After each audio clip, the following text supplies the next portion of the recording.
नमस्कार दोस्तों। चलिए नजर डालते हैं बिहार के हर जिले और हर घर से जुड़ी बड़ी खबरों पर, वो भी सिर्फ 10 मिनट में। वीडियो शुरू करने से पहले कमेंट में जरूर बताएं आप बिहार के किस जिले से ये खबरें देख रहे हैं। तो चलिए शुरुआत करते हैं आज की सबसे बड़ी खबर से। बिहार विधानसभा चुनाव के तहत शांतिपूर्ण एवं निष्पक्ष मतदान सुनिश्चित करने के लिए राज्य के प्रत्येक बूथ पर 2 या 3 सीसीटीवी कैमरे लगाने की कार्रवाई शुरू की गई है। पटना रिंग रोड का हिस्सा रहे दिघवारा को इस एक्सप्रेसवे से जोड़ा जाएगा। लोग पूर्णिया से सराय आने के बाद दिघवारा होते हुए पूर्वांचल एक्सप्रेसवे होते हुए 15 घंटे में दिल्ली आ जा सकेंगे। बाढ़ का पानी नेकनाम टोला गांव के पहुंच पथ पर 4 फुट तक होकर बह रहा है। इस गांव के ग्रामीणों को कमर से ऊपर तक पानी में घुसकर आना जाना करना पड़ रहा है। वहीं गंगा पार खवासपुर पंचायत के लगभग सभी गांवों के पानी से चारों तरफ से घिरने के साथ जिला और प्रखंड मुख्यालय से संपर्क टूटता जा रहा है। निशांत के जन्मदिन पर जदयू के पटना स्थित प्रदेश कार्यालय में जश्न का माहौल दिखा। जदयू कार्यकर्ताओं ने पार्टी प्रदेश कार्यालय में रविवार को मुख्यमंत्री नीतीश कुमार के पुत्र निशांत कुमार के जन्मदिन पर केक काटकर खुशियां मनाई। बिहार विधानसभा चुनाव की तैयारियां सुनिश्चित करने को लेकर गृह विभाग के अपर मुख्य सचिव अरविंद कुमार चौधरी और डीजीपी विनय कुमार ने इस संबंध में सभी जिलाधिकारी व पुलिस अधीक्षकों को निर्देश दिया है। अमृत भारत एक्सप्रेस का नया शेड्यूल जारी। अब यह ट्रेन हर बुधवार और शनिवार को दोपहर 2 बजे आनंद विहार से खुलेगी और अगली सुबह 7 बजे बगहा और 7:24 पर हरिनगर पहुंचेगी।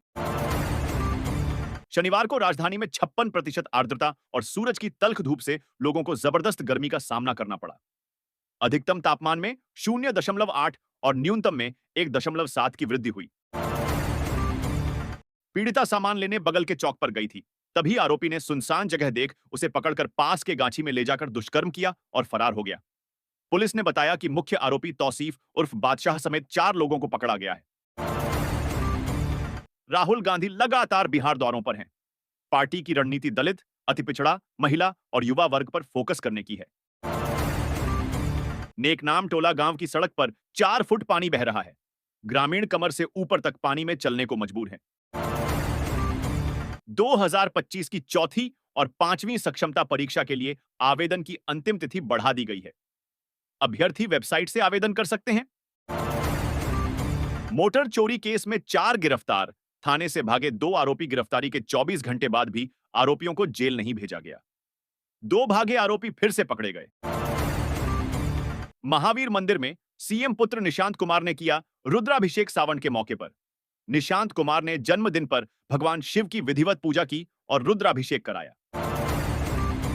बिहार रेजिमेंटल सेंटर में शहीदों की स्मृति में कमांडेंट ब्रिगेडियर जसपाल समेत सेना अधिकारियों ने श्रद्धा सुमन अर्पित की। अमृत भारत ट्रेन का फायदा, सबसे ज्यादा स्टेशन बिहार में। प्रीमियम सेवा अमृत भारत का सबसे ज्यादा फायदा बिहार को। देश में सबसे अधिक प्रारंभिक स्टेशन बिहार से जुड़े। उत्तर प्रदेश से झारखंड जा रही पिकअप को ट्रक ने टक्कर मारी। 2 कांवरियों की मौके पर मौत, कई घायल।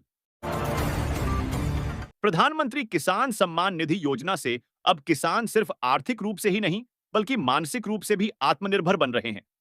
किसानों को समय पर बीज, खाद और आवश्यक कृषि संसाधन मिल रहे हैं, जिससे उन्हें कर्ज पर निर्भर नहीं होना पड़ रहा। इस योजना ने गांवों की अर्थव्यवस्था में नई जान फूंकी है। बिहार में पुलिस मुख्यालय ने सख्ती बरतते हुए स्पष्ट कर दिया है कि अब रात के समय दारोगा और पुलिसकर्मी ड्यूटी के दौरान घर नहीं जाएंगे। यह आदेश पुलिसिंग को मजबूत बनाने और अपराध पर लगाम लगाने के उद्देश्य से लिया गया है। गंगा नदी का जलस्तर लगातार बढ़ रहा है। कई सड़कें, कॉलेज परिसर और पार्क पानी में डूब चुके हैं। जिला प्रशासन ने अलर्ट जारी कर दिया है और लोगों से सतर्क रहने की अपील की है। केंद्र सरकार की उड़ान योजना के तहत बिहार में क्षेत्रीय हवाई संपर्क को मजबूत करने के लिए 6 छोटे हवाई अड्डों का विकास हो रहा है। इससे सीमांचल, मिथिलांचल, तिरहुत और अंग क्षेत्रों में आवागमन को नई रफ्तार मिलेगी और आर्थिक गतिविधियों को बल मिलेगा। आम आदमी पार्टी ने बिहार विधानसभा चुनाव अकेले लड़ने का फैसला किया है। राज्यसभा सांसद संजय सिंह ने पुष्टि की है कि पार्टी अब इंडी गठबंधन का हिस्सा नहीं रहेगी। यह फैसला बिहार की सियासत में नए समीकरणों को जन्म दे सकता है। राम जानकी मठ के महंत डॉ श्याम सुंदर दास को मद्य निषेध विभाग से नोटिस मिला है। उनकी कार को शराब तस्करी से जुड़े एक मामले में जब्त किया गया था और अब उसकी नीलामी की तैयारी की जा रही है। महंत ने खुद को निर्दोष बताया है। आरजेडी विधायक मुन्ना यादव का बयान सोशल मीडिया पर वायरल हो रहा है, जिसे विधानसभा चुनाव से पहले सामाजिक तनाव भड़काने वाला माना जा रहा है। इससे पार्टी की रणनीति पर सवाल उठने लगे हैं। बिहार पुलिस के आधिकारिक एक्स हैंडल पर एक वीडियो में डीजीपी श्री कृष्णन ने खेती और किसानों के प्रति सम्मान जताते हुए कहा कि उनके पुराने बयान को तोड़ मरोड़ कर पेश किया गया, जिससे विवाद हुआ। पटना में स्कूली वाहनों को लेकर सख्त कदम उठाए गए हैं। बाल परिवहन समिति का गठन किया जाएगा और डीटीओ ने सभी स्कूलों को वाहन संचालन संबंधी दिशा निर्देश भेजे हैं। स्प्रिट एयर ने बिहार के 6 हवाई अड्डों से उड़ान शुरू करने के लिए 24 रूट तय किए हैं। जल्द ही इन रूट्स पर विमान सेवा शुरू होने की उम्मीद है। इससे यात्रियों को बड़ी राहत मिलेगी। आरजेडी विधायक मुन्ना यादव के इस बयान से बिहार की राजनीति गर्मा गई है। इसे जातीय तनाव फैलाने वाला बताया जा रहा है। विपक्ष ने इस पर कड़ी प्रतिक्रिया दी है। जिले में अंतरजातीय विवाह करने वाली एक महिला की संदिग्ध परिस्थितियों में मौत हो गई है। परिवार वालों ने ससुराल वालों पर गंभीर आरोप लगाए हैं। पुलिस मामले की जांच में जुटी है। तेजस्वी यादव के करीबी सांसद ने चिराग पासवान पर तीखा हमला बोलते हुए कहा कि केंद्रीय मंत्री मुख्यमंत्री के बराबर नहीं होते। इस बयान से राजनीतिक बहस तेज हो गई है।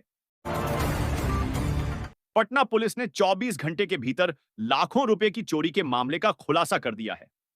आरोपियों से सामान बरामद कर लिया गया है। पुलिस की कार्रवाई की सराहना हो रही है।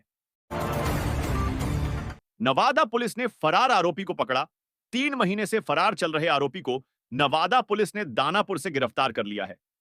दूसरी ओर पीड़िता की हालत गंभीर बनी हुई है और वह आईसीयू में भर्ती है। झांझा प्रखंड के उल्लई नदी पर बने बरमसिया काजवे पुल का मध्य हिस्सा भारी बारिश के कारण बह गया है। पुल में कई जगह दरारें आ गई हैं और आवागमन पूरी तरह ठप हो गया है।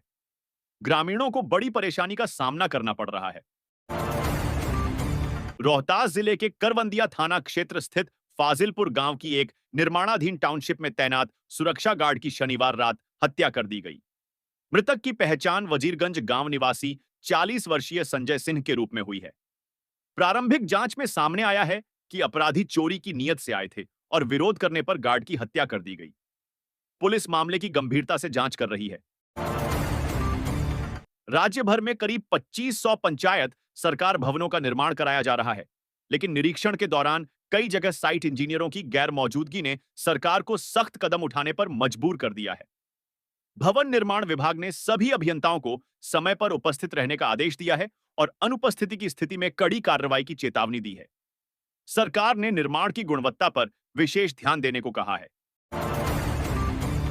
पटना के एक प्राइवेट अस्पताल में कुख्यात गैंगस्टर चंदन मिश्रा की हत्या के मामले में बड़ा खुलासा हुआ है। बिहार और पश्चिम बंगाल पुलिस की संयुक्त कार्रवाई में मुख्य आरोपी तौसीफ उर्फ बादशाह को उसके 3 साथियों सहित कोलकाता से गिरफ्तार कर लिया गया है। सभी आरोपियों को पूछताछ के लिए पटना लाया गया है। पटना में आयोजित कांग्रेस रैली के बाद पार्टी के बिहार प्रभारी कृष्णा अल्लावरू ने सरकार पर जोरदार हमला बोला। उन्होंने कहा कि आज पटना में उमड़ी भीड़ इस बात की गवाही है कि बिहार की मौजूदा सरकार हर मोर्चे पर विफल रही है। उन्होंने बीजेपी जेडीयू गठबंधन पर सिर्फ जुमलेबाजी करने का आरोप लगाया। बिहार में एक दिल दहला देने वाली घटना में एक व्यक्ति ने अपनी पत्नी और 4 बच्चों को जहरीली गोली खिला दी, लेकिन 7 साल के बेटे सत्यम ने गोली खाने से इनकार कर दिया और उसे फेंक दिया। इसी वजह से वह मौत के मुंह से बच गया। बाकी सभी की मौत हो गई है। मामला जांच के दायरे में है और पारिवारिक तनाव को इसकी वजह माना जा रहा है।